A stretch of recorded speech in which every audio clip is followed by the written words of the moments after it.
Hello guys, welcome back my YouTube channel. तो आज का जो पेपर था बायोलॉजी का 12th क्लास का, और आज के पेपर में इसका जितने भी हम ऑब्जेक्टिव हैं, जैसे 10 मार्क्स का जो एमसीक्यू था और 8 मार्क्स का जो सिंगल सेंटेंस वाले क्वेश्चन थे, तो ये चीज़ों को हम लोग डिस्कस करने वाले हैं। साथ ही में जो क्वेश्चन आंसर है पूरे 70 मार्क्स के, उसको भी हम लोग यहाँ पे डिस्कस करेंगे कि उसका आंसर किस तरह से था। और साथ में जैसा हमने कहा था कि जो एमसीक्यू है उसका आंसर यहाँ पे हम लोग करेक्ट आपको देंगे। तो आप लोग प्लीज़ मुझे एमसीक्यू में बताइएगा कि आप लोग को कितना मार्क्स मिला 10 में से, ठीक है। यानी टोटल 18 मार्क्स का ऑब्जेक्टिव था, तो पूरे ऑब्जेक्टिव में से आपको कितना मार्क्स मिला, ठीक है। और यहाँ पे जिस तरह से जो पेपर था वो 70 मार्क्स का था। साथ में यहाँ पे 4 सेक्शन थे, यानी हर बार की तरह जैसा पेपर पैटर्न होता है उसी तरह से था। उसके बाद यहाँ पे आप नीचे एमसीक्यू देख सकते हैं, ठीक है। तो आप लोग को जो पहले यहाँ से टिक किया है आप लोग उस पर ध्यान मत दीजिए, क्योंकि मैं यहाँ पे आपको करेक्टेड आंसर बताऊंगा। तो यहाँ पे जो सबसे पहला क्वेश्चन था कि how many meiotic and the mitotic division occur during the development of the male gametophytes from the microspore mother cell. तो इसका जो आंसर था वो था 2 माइटोटिक ओनली, ठीक है, यानी बी वाला। उसके बाद जो सेकंड है, during replication of DNA the separated strand are prevented from the recoiling by using.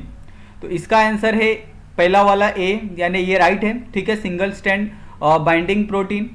उसके बाद यहाँ पे आपको थर्ड में एक ये दिया है, स्ट्रैंड दिया है, और इसी के हिसाब से आपको एक क्वेश्चन पूछा था कि which event is represented by the above diagram related to the chromosomal abbreviation. तो इसका जो आंसर आएगा वो सी है, इन्वर्जन, ठीक है। तो आप लोग चेक करते रहिए और आप लोग मुझे कमेंट करिए।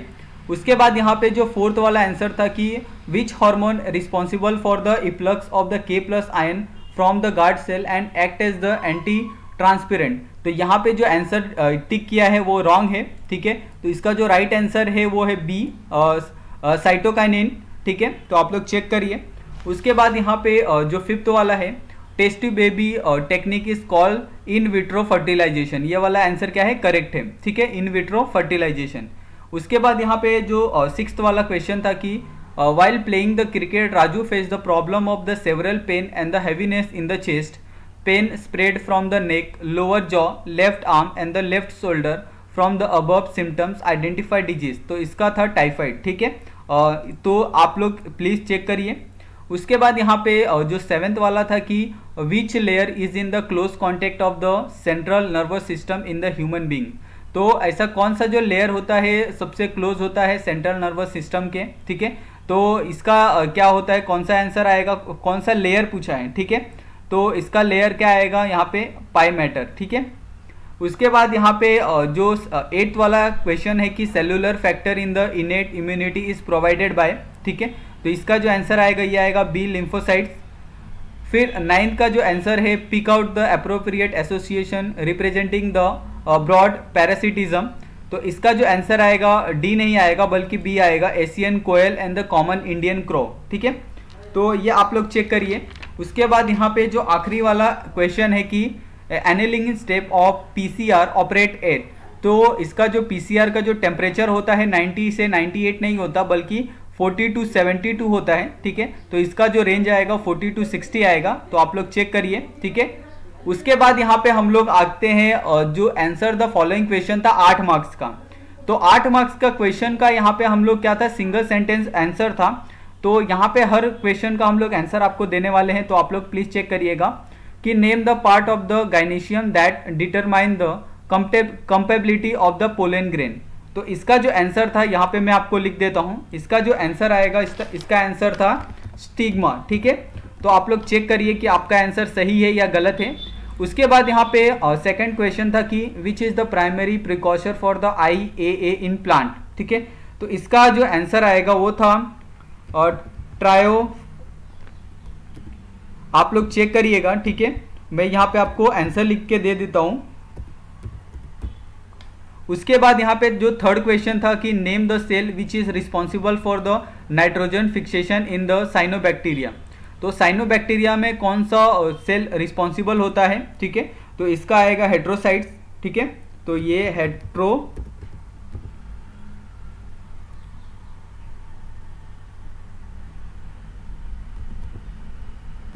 ठीक है। तो थर्ड का है हेट्रोसिस्ट।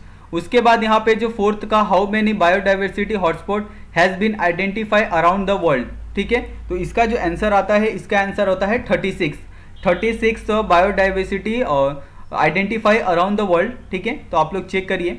उसके बाद फिफ्थ का जो आंसर है, name the plant diseases cause by the agrobacterium और ट्यूमेफेशियन।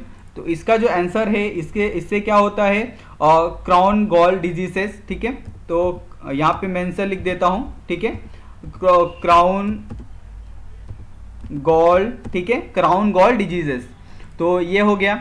उसके बाद यहाँ पे जो सेवेंथ है कि identify the trophoblast cell which are in the contact with the embryonal knob during the blastulation. ठीक है, तो यहाँ पे जो इसका आंसर है वो है सेल ऑफ रॉबर। ठीक है, RAUBER।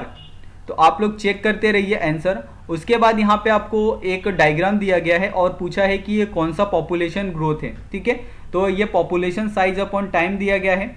उसके बाद यहाँ पे जो 8th वाला क्वेश्चन पूछा था कि what do you mean by the pioneer species. ठीक है, तो ये पायोनियर स्पेसीज क्या है, मैं यहाँ पे क्या करता हूँ, इसको आंसर को यहाँ नीचे लिख देता हूँ ताकि आप अच्छे से इसको समझ जाए। तो इसका जो आंसर था, first colonise new habitat created.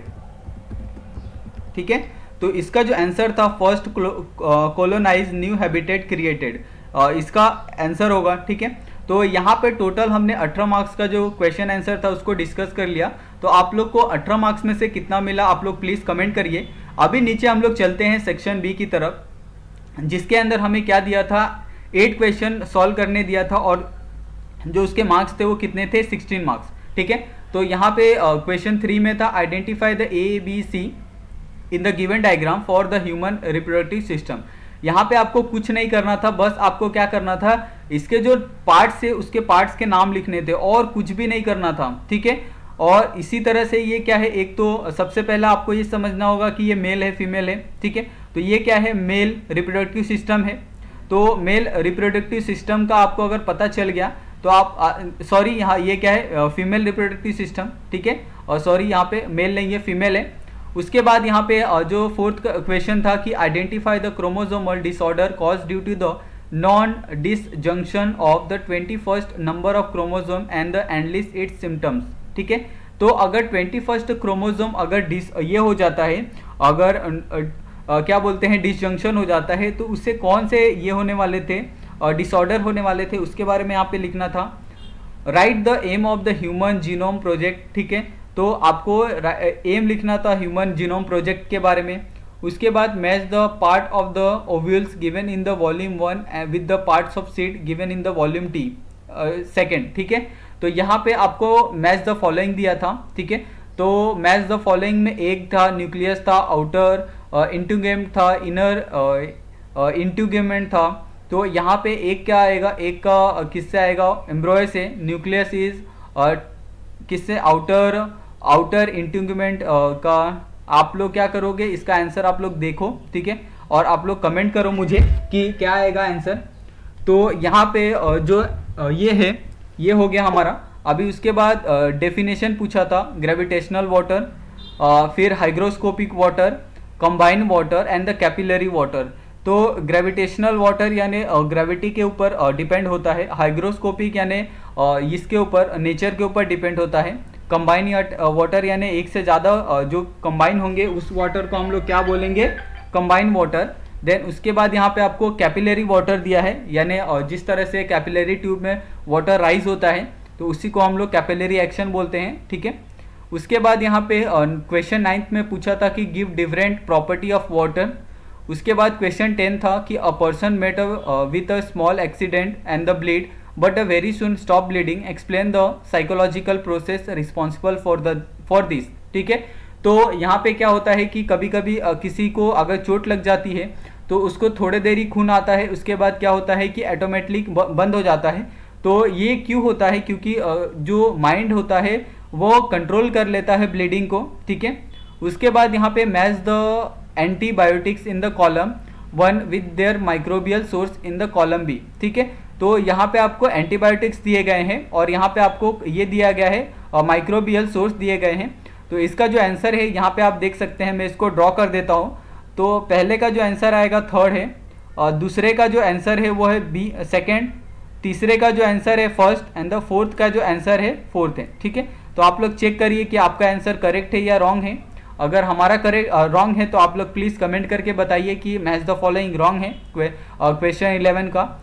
उसके बाद क्वेश्चन 12, क्वेश्चन 12 में भी क्या था कि आपको केमिकल फीचर ऑफ द क्या है एब्सिशियन एसिड्स के बारे में आपको बताना था। उसके बाद क्वेश्चन 13 था कि what are the effect of the biotechnology with the relation in the human health. तो बायोटेक्नोलॉजी का ह्यूमन हेल्थ से क्या रिलेशन है। क्वेश्चन 14 था give the adaptation shown by the desert animal.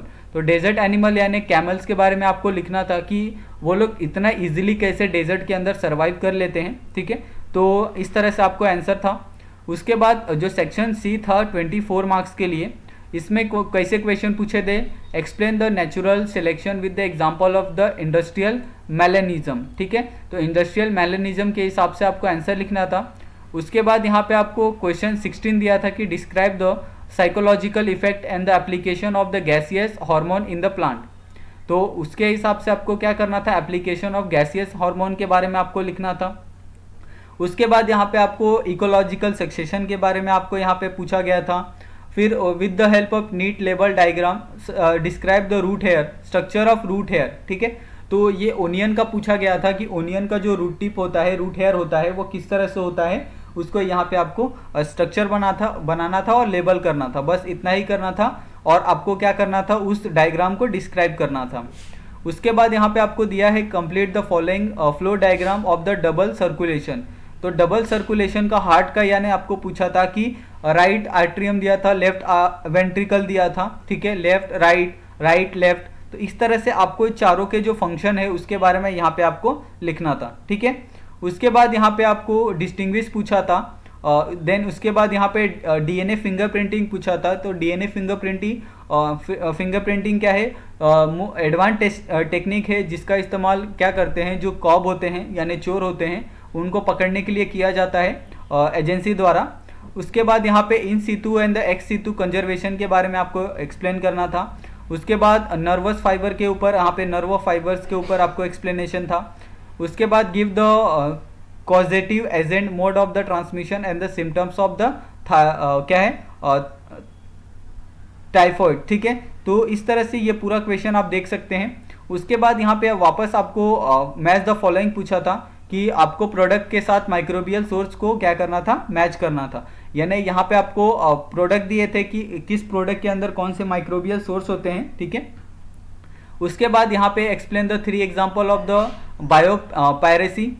फिर सेक्शन डी के अंदर आपको यहाँ पे देख सकते हैं कि सेम आपको एक डायग्राम पूछा था वेन का, आर्टरी एंड द वेन यानी हार्ट के बारे में। उसके बाद यहाँ पे ग्लैंड सेक्रेटरी देम, ठीक है, यानी हार्मोन्स के बारे में पूछा था जो थायराइड ग्लैंड होते हैं। उसके बाद यहाँ पे outbreeding device which encourage the cross pollination.